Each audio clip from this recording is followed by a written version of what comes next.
Hari ini kita bertemu kembali dalam pembelajaran ekonomi bab 3 tentang perpajakan. Peta konsep yang akan kita pelajari yang pertama, pengertian pajak. Terdiri dari fungsi pajak dan pengelompokan pajak. Yang kedua, itu berkaitan dengan sistem pemungutan pajak. Pada sistem pemungutan pajak ini kita harus tahu juga jenis-jenis pajak. Yang ketiga itu adalah perhitungan pajak. Perhitungan pajak di sini akan kita lakukan ada 3 pajak yang akan kita pelajari. Yang pertama pajak penghasilan, yaitu PPh. Yang kedua pajak pertambahan nilai atau PPN. Dan yang ketiga pajak bumi dan bangunan atau PBB. Sekarang kita masuk kepada pengertian pajak.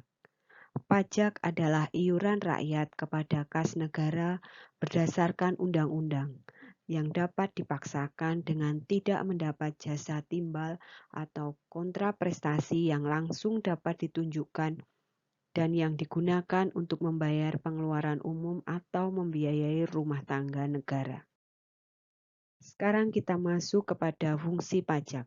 Fungsi pajak yang pertama yaitu budgeter. Budgeter ini adalah sumber pendapatan negara. Pajak yang berasal dari masyarakat itu digunakan sebagai sumber dana bagi pemerintah untuk membiayai pembangunan atau pengeluaran-pengeluarannya. Yang kedua, reguler atau pengatur kegiatan ekonomi. Pajak sebagai alat untuk mengatur atau melaksanakan kebijaksanaan pemerintah dalam bidang sosial dan ekonomi untuk mencapai kondisi atau keadaan yang diinginkan. Yang ketiga itu stabilis atau memperbaiki stabilitas ekonomi. Pemerintah dapat mengatur kegiatan perekonomian sehingga tercipta kondisi yang stabil. Terakhir, redistribution atau sarana pemerataan pendapatan. Melalui pajak, pemerintah menarik dana dari masyarakat sesuai dengan kemampuan mereka yang selanjutnya dana ini disalurkan kembali untuk membangun sarana umum. Sekarang kita masuk kepada pengelompokan pajak. Yang pertama, menurut golongannya. Dibagi dua, pajak langsung dan pajak tidak langsung. Pajak langsung itu adalah pajak yang harus dipikul sendiri oleh wajib pajak dan tidak dapat dibebankan atau dilimpahkan kepada orang lain. Contohnya pajak penghasilan, pajak bumi dan bangunan. Sedangkan pajak tidak langsung adalah pajak yang pada akhirnya dapat dibebankan atau dilimpahkan kepada orang lain. Contoh pajak pertambahan nilai dan bea cukai. Yang kedua, menurut sifatnya, dibagi menjadi dua yaitu pajak subjektif dan pajak objektif. Pajak subjektif adalah pajak yang berpangkal atau berdasarkan pada subjeknya, dalam arti memperhatikan keadaan wajib pajak, contoh PPh. Yang kedua, pajak objektif, yaitu pajak yang berpangkal pada objeknya tanpa memperhatikan keadaan diri wajib pajak tersebut. Contohnya PPN, dan pajak penjualan atas barang mewah atau PPNBM. Yang ketiga itu menurut lembaga pemungutannya. Yang pertama pajak pusat, yaitu pajak yang dipungut oleh pemerintah pusat dan digunakan untuk membiayai rumah tangga negara, contohnya PPh dan PPN. Sedangkan yang kedua itu pajak daerah. Pajak daerah dibagi dua yaitu pajak provinsi dan pajak kabupaten atau kota. Pajak daerah sendiri adalah pajak yang dipungut oleh pemerintah daerah dan digunakan untuk membiayai rumah tangga daerah. Yang terdiri dari pajak provinsi itu seperti pajak kendaraan bermotor dan pajak bahan bakar kendaraan bermotor. Sedangkan pajak kabupaten atau kota itu biasanya contohnya pajak hotel, pajak restoran, dan pajak hiburan. Sekarang kita masuk kepada sistem pemungutan pajak. Yang pertama itu adalah Official Assessment System. Ini merupakan sistem pemungutan yang memberi wewenang kepada pemerintah untuk menetapkan besarnya pajak yang terutang oleh wajib pajak dengan ciri-ciri yang pertama, wewenang untuk menentukan besarnya pajak terutang ada pada pemerintah. Yang kedua, wajib pajak ini bersifat pasif. Yang ketiga, utang pajak timbul setelah dikeluarkannya surat ketetapan pajak oleh pemerintah. Yang kedua adalah self-assessment system. Adalah sistem pemungutan pajak yang memberi wewenang kepada wajib pajak untuk menentukan sendiri besarnya pajak yang terutang. Ciri-cirinya yang pertama, wewenang menentukan besarnya pajak terutang ada pada wajib pajak sendiri. Yang kedua, wajib pajak aktif yaitu untuk menghitung, menyetor, dan melaporkan sendiri pajak yang terutang.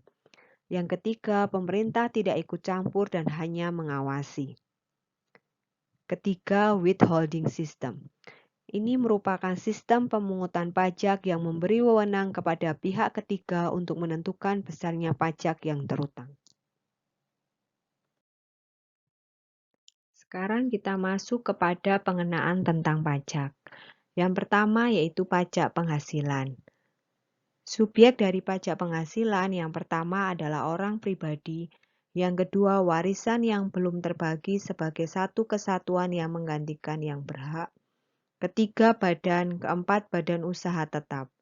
Sedangkan objek pajaknya yaitu pertama penggantian atau imbalan, yang kedua hadiah, yang ketiga laba usaha, keempat keuntungan, kelima penerimaan lain seperti bunga. Sekarang kita masuk kepada pajak pertambahan nilai atau PPN. Subjek pajaknya adalah barang berwujud yang menurut hukum dapat bergerak atau tidak bergerak dan barang tidak berwujud. Objek pajaknya yang pertama penyerahan BKP dan JKP, kedua impor BKP, ketiga pemanfaatan JKP dan BKP tidak berwujud dan yang terakhir ekspor BKP. Selanjutnya adalah PBB, pajak bumi dan bangunan. Objek pajaknya adalah bumi dan bangunan. Ini berupa tanah dan bangunan.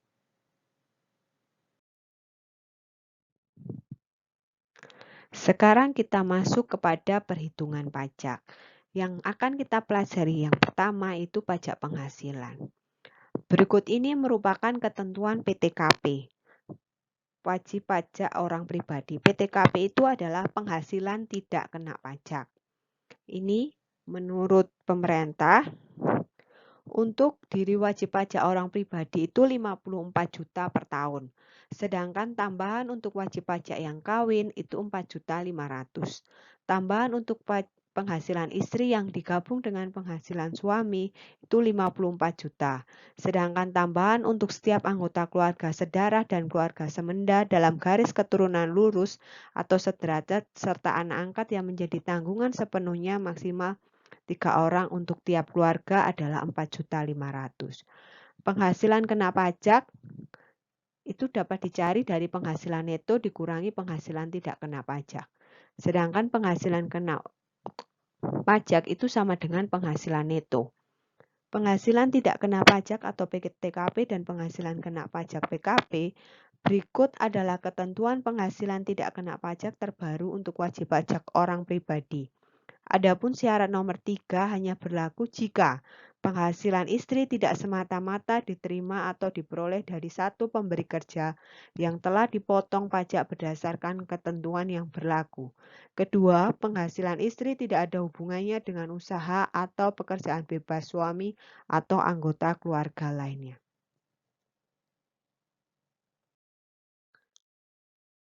Sekarang kita masuk kepada perhitungan pajaknya.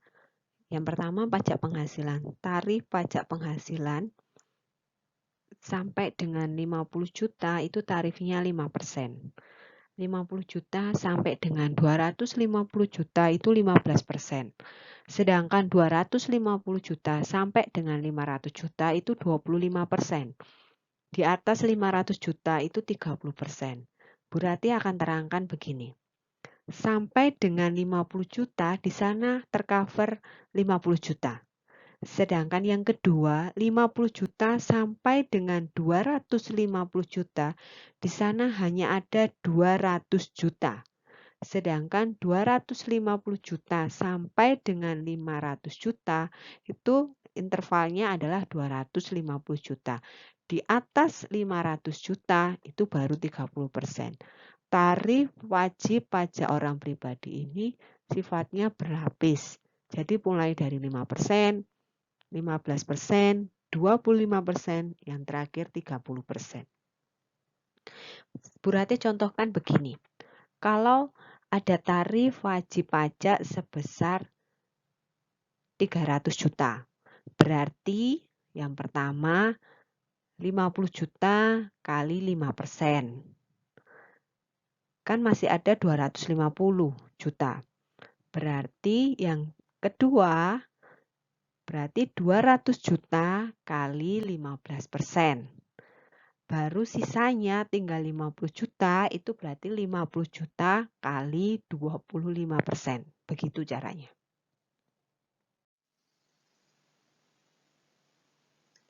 Sekarang kita masuk kepada latihan soal tentang pajak penghasilan. Di dalam soal, Tendu bekerja di sebuah perusahaan elektronik dengan gaji per bulan sebesar 25 juta. Tendu sudah menikah, istrinya tidak bekerja dan memiliki 2 orang anak. Hitung pajak terutangnya. Pertama kita cari dulu penghasilan neto. Jadi pajak ini akan kita hitung tiap tahun. Maka penghasilan Tendu 25 juta dikalikan 12 yaitu 300 juta. Terus kita hitung penghasilan tidak kena pajak atau PTKP-nya. Tendu sebagai wajib pajak pribadi tarifnya 54 juta. Terus karena dia kawin, maka kena 4.500.000. Dia memiliki 2 orang anak, satu anaknya 4.500.000 kali 2 yaitu 9 juta. Maka PTKP totalnya 67.500.000. Maka penghasilan kena pajak itu dapat dihitung dari penghasilan neto dikurangi PTKP, maka totalnya Rp232.500.000. Nah, sekarang kita hitung tarifnya. Tarifnya yang pertama 5% kali 50 juta, yaitu 2.500.000. Sisanya itu 182 juta, kena tarif 15%, maka 27.300.000. Maka PPh terutangnya untuk Tendu sebesar Rp29.800.000 per tahun. Sekarang kita masuk kepada perhitungan pajak yaitu pertambahan nilai atau PPN. Bu Rati rasa kalian sudah akrab dengan namanya PPN. Ketika kalian makan di restoran, secara otomatis pasti akan membayar PPN. Tarif PPN yang masih berlaku hingga saat ini adalah 10% dari pendapatan kena pajak. Contoh, kamu belanja di mana? Di Carrefour atau di mana tempatnya Hypermart, pasti ada PPN 10% dari total belanjamu. Sedangkan untuk ekspor BKP itu adalah barang kena pajak, baik berwujud maupun tidak berwujud. Dan JKP itu dikenakan tarif sebesar 0%. Pemerintah ini memiliki wewenang mengubah tarif PPN paling rendah 5% dan paling tinggi 15% dengan tetap memakai prinsip tarif tunggal.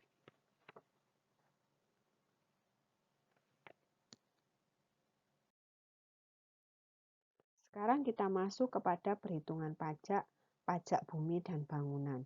Berikut ini merupakan ketentuan tarif PBB. Besarnya NJKP itu adalah nilai jual kena pajak yang ditetapkan sebagai berikut. Sebesar 40% untuk perkebunan, kehutanan, objek lain dengan NJOP-nya itu lebih dari 1 miliar rupiah. Sebesar 20% untuk pertambangan dan objek lain dengan NJOP kurang dari 1 miliar rupiah. Dasar pengenakan tarif pajak yang dikenakan atas objek pajak itu adalah, yang pertama itu adalah luas tanah dan bangunan. 2, besarnya NJOP, yaitu luas objek dikali harga jual per meter persegi.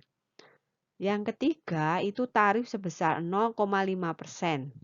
dari NJOP yang ditetapkan setiap 3 tahun oleh Kepala Kantor Wilayah Dirjen Pajak dengan mempertimbangkan pendapat gubernur, wali kota, bupati setempat, atau dapat ditulis dengan rumus sebagai berikut. Pajak bumi dan bangunan itu sama dengan tarif pajak kali NJKP. NJKP itu nilai jual kena pajak, sama dengan 0,5% kali presentase NJKP-nya, bisa 40% kalau lebih dari 1 miliar, kalau kurang dari 1 miliar berarti 20%, dikali NJOP dikurangi NJOP TKP. NJOP itu nilai jual objek pajak. Sedangkan NJOP TKP yaitu nilai jual objek pajak tidak kena pajak. Sekarang kita masuk kepada latihan soal tentang pajak bumi dan bangunan.